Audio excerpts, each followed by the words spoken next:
We go from Rudy van Damme to Jules Martin for a small one.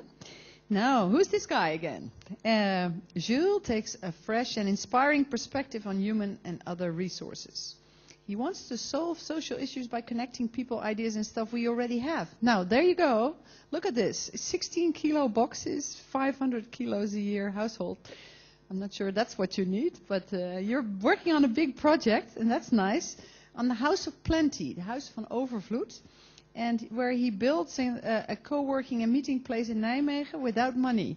We use materials that are abundant instead. I'd love to hear about it. The floor is yours.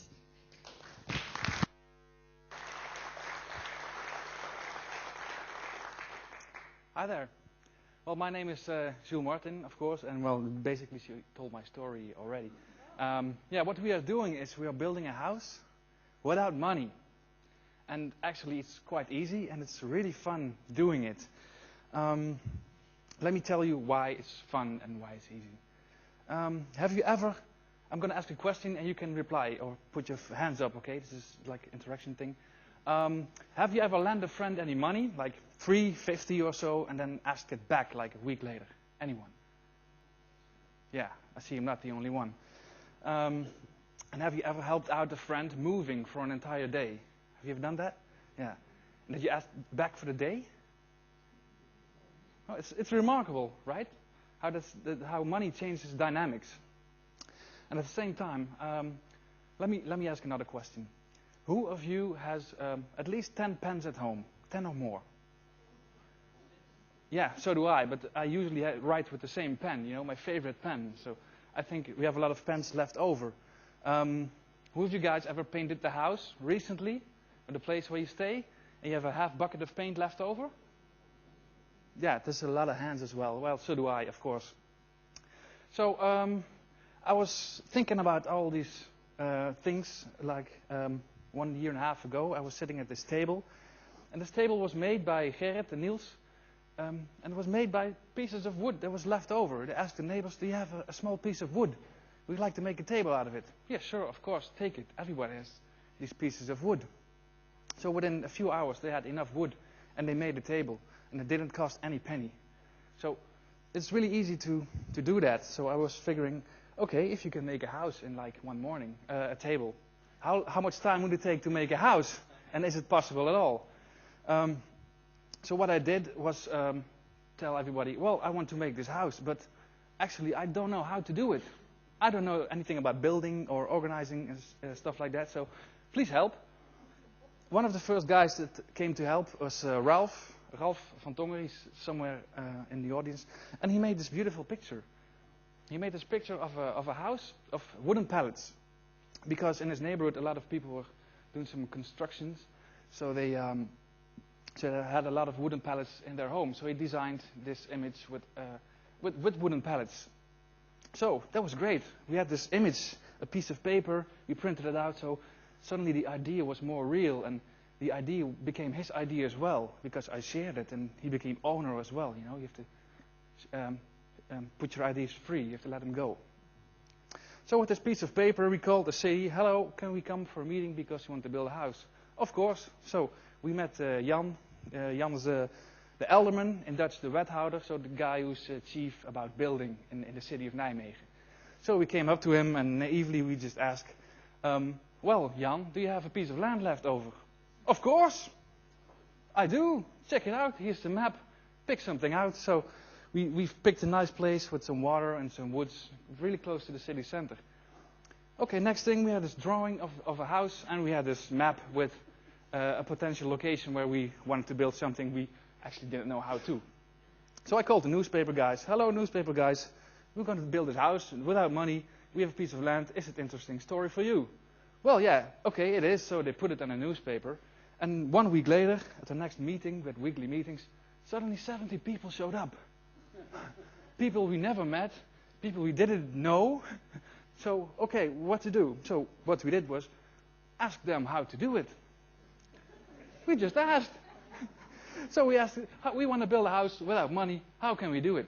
And within 45 minutes, we had at least 500 ideas and tips and leads to people we could connect that would help. And at the same time, these people, they thought about it and they cooperated instantly. You know, we weren't just sending. People joined in. It became their idea and their dream too, you know. Suddenly 70 people were involved in this project. So one of the ideas was you should make a foundation out of concrete tiles, because you all know them on the pavement, you know, the concrete tiles, 30 by 30 centimeters. Everyone has them, and everyone throws them out because they're not as beautiful anymore, and the neighbor has more beautiful tiles, so I need more beautiful tiles as well. So in one morning we collected 2,000 concrete tiles with 6 guys. It was 6 times with a van, a lot of work, but it was fun. It was fun. Another idea was, of course, to do it with wooden pallets. Now there's this pallet factory in Emmerich, is in Germany, really close.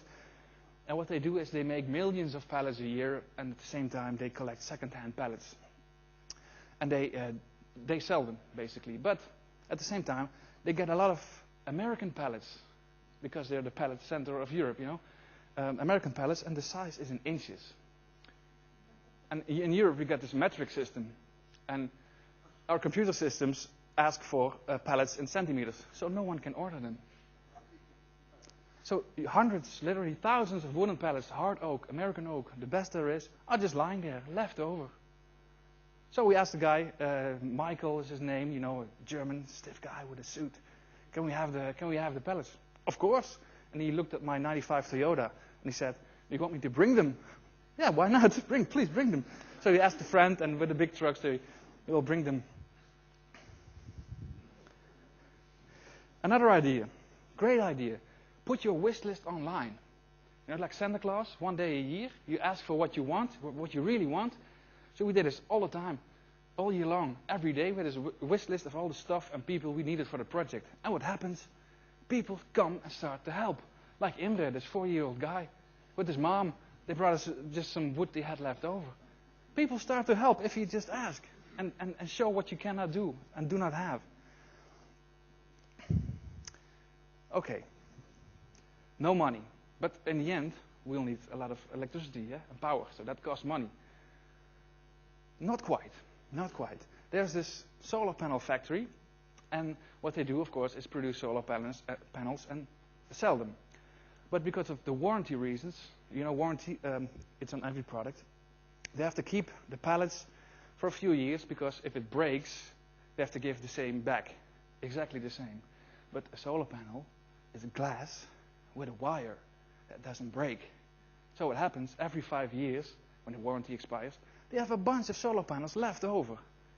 And they do not sell it, because if you sell them, you cannot make as much money on the new solar panels you are selling. So I'm sure somewhere there are iPhone 1s stocked everywhere and blenders and everything. This is just left over. And what they do now with the solar panels is smash it. They just smash it. But this guy was the guy on the right, Marcel. He was really nice, and he gave a big portion to us. So power problem is solved. There was this other guy, Simon, really small with a cap, always behind his camera. I've never seen his face actually. He was always making movies of the stuff we were doing, and it was his dream, of course, to come and to have a movie in the movie theater. So what he did, he made a trailer out of this project, you know, coming soon to an empty field near you, the House of Plenty.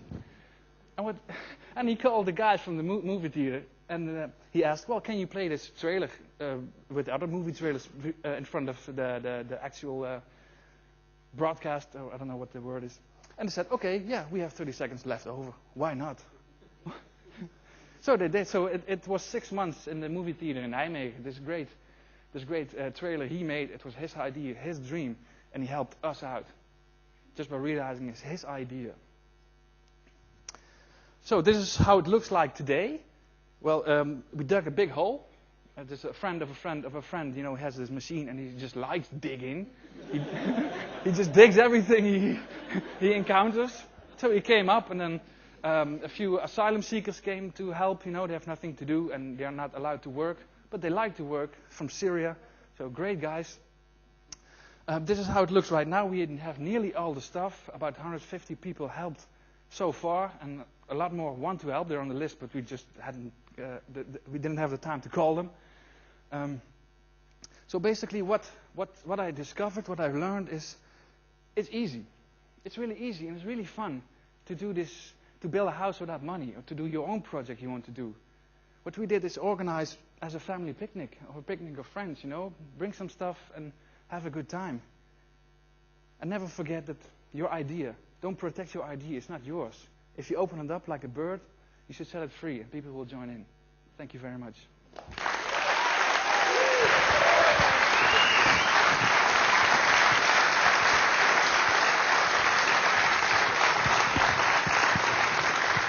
Very nice. Well, you're certainly somebody that they can connect up immediately. So if you have some stuff, you still need something still? Or do you want people to build their own house of planting? Yeah, build your house, build your dream, do whatever you like. Very good. And if you want to help us, there's some blank things on our list. You say he's overloaded. Okay, thanks.